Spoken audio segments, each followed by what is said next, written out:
এখন বেলা 12টা। আজকে ক্যাডেট কলেজে অ্যাডমিশন টেস্ট সারা বাংলাদেশে একযোগে শুরু হয়েছে। আমরাও আছি কুমিল্লা ক্যাডেট কলেজে। এটা ক্যাডেট কলেজের দৃশ্য।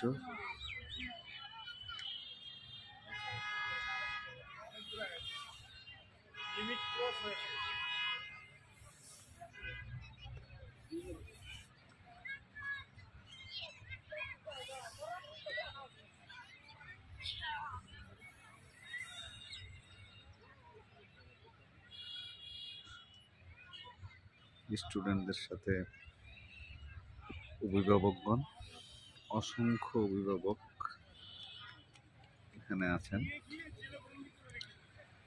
2200-র মতো ক্যান্ডিডেটের সাথে অনেক অভিভাবক এসছেন। সবাই মাঠে খুব সাজানো শৃঙ্খলিত পরিবেশ উপভোগ করছেন এই শীতের মধ্যে।